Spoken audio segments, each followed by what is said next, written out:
मुझसे कुछ भी कहो तो तुम पैसों की बात करता। कितने पैसे चाहिए बताइए, जितने चाहिए भेजता हूँ। अरे तेरा पैसा चाहिए, इन्हें जो पेंशन मिलती है वही खाकर खत्म नहीं होती। खाने वाला कौन है बेटा, रखे तो किसके लिए रखे। अरे उस सोने की लंका की ईंटें चाहिए किसे? यहाँ की ईंटें ढह रही है, ये तो देखो। अच्छा तो बाबूजी आप ही बताइए, मैं क्या करूं? आखिर आप चाहते क्या? अरे मेरे चाहने से क्या होता है? हमारे चाहने को पूछता ही कौन है? हम श्मशान की ओर मुंह किए, हमारी कैसे चाहना? पर जरा सुनो तो सही, आपका कहना क्या है?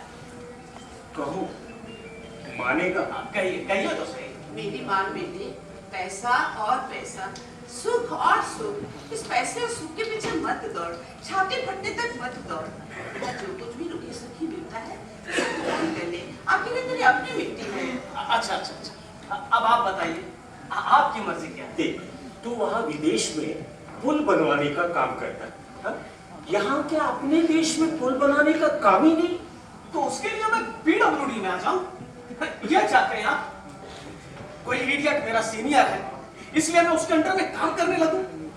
पीले और खाकी सरकारी कागजों पर अपने शेफर्स और पार्कर्स के पेन घिस-घिस कर खराब करने लगूं? ठीक है, वो मत कर। तू कोई और ही धंधा कर ले। अरे उठते बैठते पैसे पैसे की बात करता है। अरे लेकर रहा वो पैसे, लगा धंधे में। यहाँ भी पुल बना के दिखा, ये कॉन्ट्रैक्ट। अरे तुझे पैसों की कमी होगी तो मैं पूरी करूंगा। तेरे लिए पैसा इकट्ठा करने की जिम्मेदारी मेरी है। ये तेरे भले के लिए ही दिनों, ऐसी वैसी कोई बात हुई तो मंगलसूत्र के एक मणि रखकर अपने सारे गहने बेचकर मैं तेरी कमी पूरी कर दूंगी। तू डर मत बेटे। माँ मैं तुझे नहीं समझा सकता, तू नहीं समझेगी। पर बाबूजी आपको तो समझना चाहिए। क्या समझना चाहिए? इस देश में धंधा करो कहना आसान है। एवरीबॉडी सेज धंधा करो धंधा करो धंधा करो, बट इज इट पॉसिबल? यहाँ धंधा करना आसान है क्या? क्यों नहीं है? अरे यहाँ सालों साल सरकारी कागज अपनी जगह से हिलते तक नहीं है। उन्हें हिलाने के लिए हर कदम पर पैसे चढ़ाना पड़ता है। यही सब करोगे तो टेंडर मिलेगा, वरना क्वालिटी की कदर की आग फेंक दिए जाते हैं। बाबूजी आप ना जरा एक बार दिल्ली होकर आइए, ऐसा लगता है जैसे वहां का हर आदमी ऊपर ही की कमाई पर जिंदा हो। सिर्फ सड़कों के नाम सुन लीजिए, सत्यवान, नीतिवान। मुझ जैसों का यहाँ बिल्कुल गुजारा नहीं, यहाँ सिर्फ चोरों की गुजर है। तेरे जैसे सब उठकर विदेश चले जाएंगे, बाहर चले जाएंगे तो इस देश में चोरी बन पाएंगे ना। पनपने दीजिए। तो फिर अपना यह देश कैसे ऊपर उठेगा? बाबूजी अगर आप बुरा ना माने तो एक बात कहूं। क्या? मुझे ये देश अपना लगता ही नहीं। सच किसका है ये देश? चोरों का? हाँ, चोरों का, या फिर किसी भी तरह से जो हेल्पलेस है, असहाय है, उनका है। आप जैसों का, या फिर मेरा देश कह के छाती पीटने वालों का, उनका है ये देश, मेरा नहीं। तीनों, तुझे हुआ क्या? होना क्या है? अरे तू यहाँ जन्मा, यहाँ पला, यहाँ बड़ा हुआ, और यह देश झंडे की वंदना के समय दिए जाने वाला भाषण है बाबूजी। मुझ पर इसका कोई असर नहीं होता, प्रत्यक्ष परिस्थितियां असर करती हैं मुझ पर। अपनी बुद्धि, शक्ति और कल्पना नष्ट करने वाले ढोंगियों का देश। ये ढोंगियों का देश थानी अब हो गया है।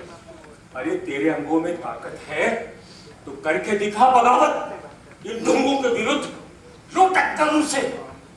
सबने मिलकर इस देश को बस शिकायत की एक पेटी बना रखा है। जो कोई उठता है उसमें अपनी शिकायत डाल देता है। पेटी खोलने की जिम्मेदारी किसी पर नहीं। वहां अमेरिका में गंगा बह रही है, बस उसमें अपना हाथ धो लो, इतना ही है ना तुम्हारा शौर्य। मैं पूछता हूँ तुमने क्या किया? हाँ बताओ, तुमने क्या किया? वहां की नरम हरी घास चर के रहे। अरे हिम्मत है तो यहाँ भी कुछ करके क्यों नहीं दिखाते? अपनी बुद्धि, शक्ति और कल्पना का उपयोग कर इस देश के लिए। बाबूजी ये सब कहना बहुत आसान है, लेकिन जब कोई कुछ अरे लेकिन यहाँ है क्या? 5 रुपए के टिकट के लिए डाक खाने जाओ, 5 घंटे खड़े रहो, कलम तक बांध कर रखा जाता है। बैंक में जाओ और भी चोरी हुई मिलेगी। टैक्सी रोको, कहीं नजदीक जाना है, नहीं रुकेगी। दुकान पे जाओ, दुकानदार को बात करने तक की तमीज नहीं। मुझे ये लोग अपने लगते नहीं। कलम और पीने चुराने वाले लोग मेरे नहीं हो सकते। सत्ते मार के डाक खाने से पेन चोरी हो जाएंगी, नीति मार के बैंक से पिने चोरी हो जाएंगी। ऐसा ढोंग मुझे अच्छा नहीं लगता। ऐसा सत्य और ऐसी नीति मुझे नहीं चाहिए। ठीक है, यह देश बेकारों का तो है ना? हाँ, उसमें मुझे जरा भी शक नहीं है। तो फिर कल अपने नंदू ने किस लिए प्राण गंवा दिए? इस देश के लिए ही ना? उसका दुर्भाग्य है। उसे कितनी बार मैंने लिखा कि तू भी अमेरिका चला, तेरा भी कुछ भला होगा। तो क्यों नहीं चला गया तेरे पीछे पीछे? नहीं पता उसे, वो भी मेरा देश कह के छाती पीटने वालों में से। तो फिर कल के इस युद्ध में 20, 22 साल के लड़कों ने अपनी वीरता दिखाकर अपने प्राण गंवा दिए। किस लिए? इस देश में कुछ है नहीं तो वो क्यों ना उछावल हो गए? बताओ मुझे, क्यों ना उछावल हो गए? बेकार में चिल्लाइए। मरने वाले तब भी प्राण लेके जाते हैं। हमारे चिल्लाने से क्या होता है? देख बेटा नीलू, तू भी इनसे इस तरह से बात कर, ठीक से बोल। बाबूजी, सॉरी बाबूजी, हम इस विवाद में ना भी पड़े ना तो अच्छा है। इससे कुछ हासिल होने वाला नहीं। नंदू लड़ाई में मारा गया, इसलिए तो मैं यहाँ आया, आपसे मिलने, आपको देखने।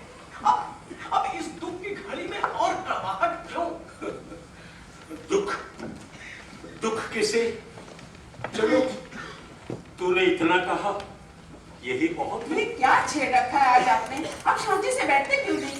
अरे मैं तो किसी से कुछ कहता भी नहीं। आप बैठिए, मुझे बात करने दीजिए। दीनू बेटा, आ बेटा बैठ। देख बेटा, तो दिल को मत लगा लेना इनकी बातें। स्वभाव भी कुछ ऐसा है क्या? आप बुढ़ापा आ गया है ना, इसलिए कुछ ज्यादा है। नहीं माँ, मैं नाराज नहीं। अच्छा। तो तूने यहाँ रहने के बारे में क्या सोचा? यहाँ कैसे रह सकता हूँ?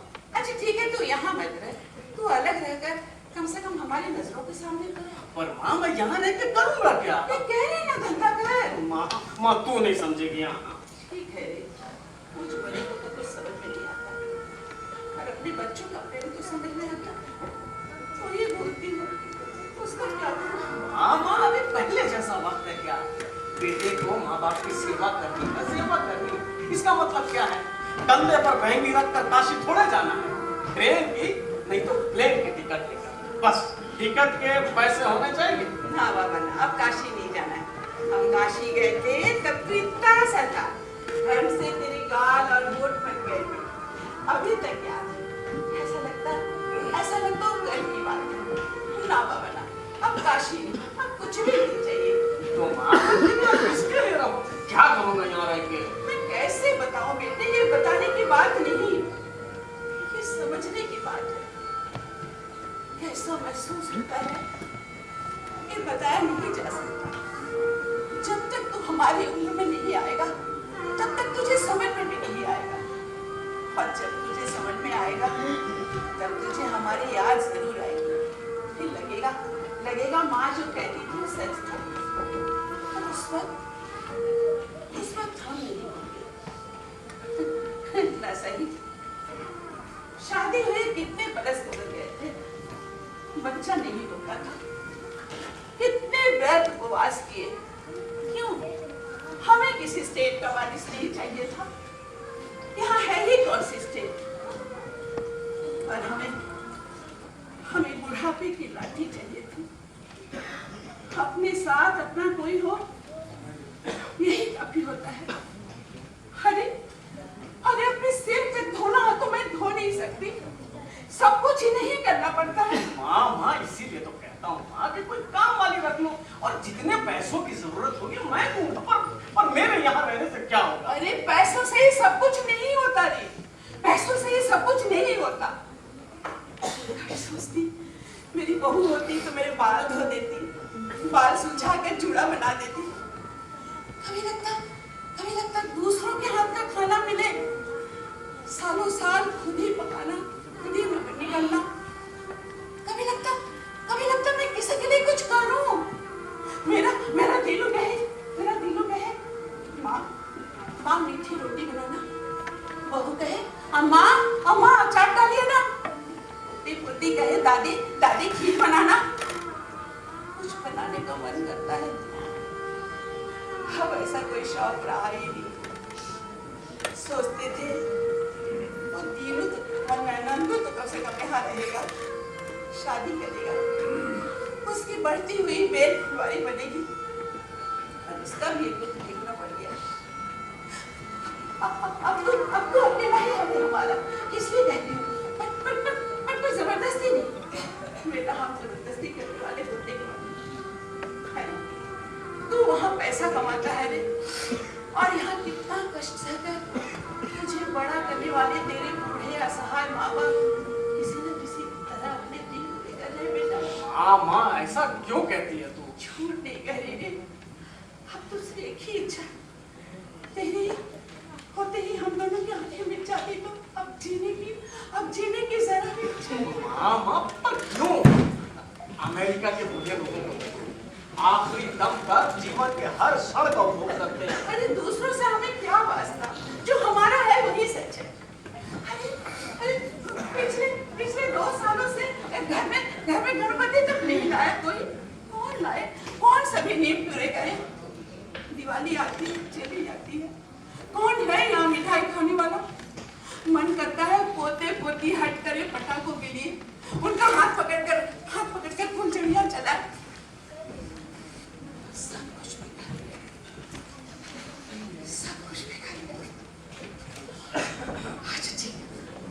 ठीक। अच्छा ये बता, वो क्यों नहीं आई? माँ वो सफर से थक गई थी। तो क्या मैं उसे यहाँ काम पर लगा देती? नहीं माँ, कहने लगी मैं थोड़ा आराम कर लेती हूँ, और जब मैं चला ना तो सो रही थी। ताजा बुला ला से खाना यही खाकर जा। यहाँ खाना कैसे खाएगी? क्यों? मेरा हाथ का खाना अच्छा नहीं होता?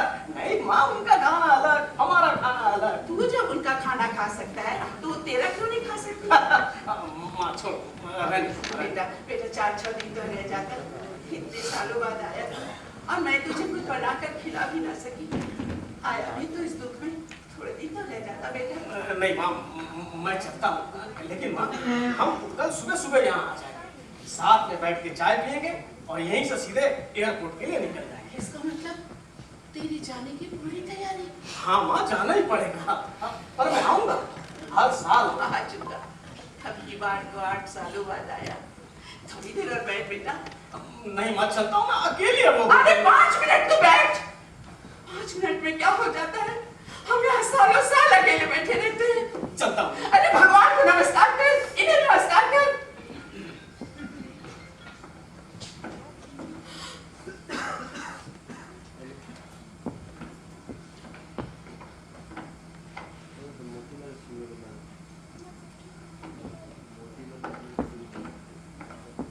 दिनू, नीचे बैठ।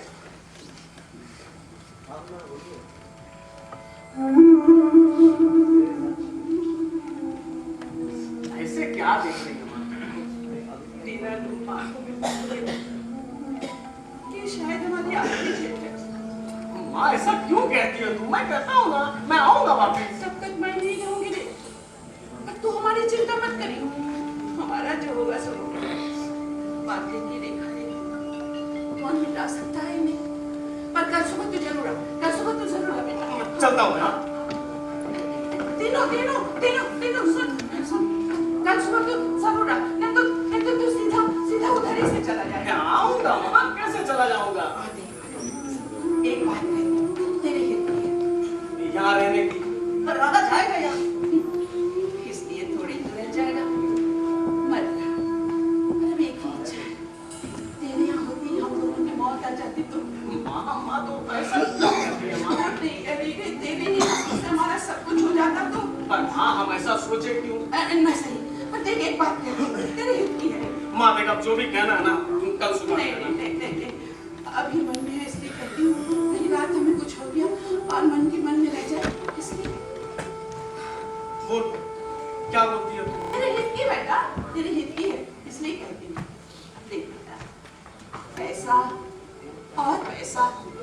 सुख और सुख, ये सोच सोच कर इतना धाव धाव क्यों करता है रे? पैसों से ही सब सुख नहीं मिलता, सुख आके सुख मान लेने में तू सुखी। सुन बेटा, लड़का हुआ तो नाम इधर का ही देना। चलता हूँ। हाँ, हाँ, दिनो, दिनो, दिनो, दिनो,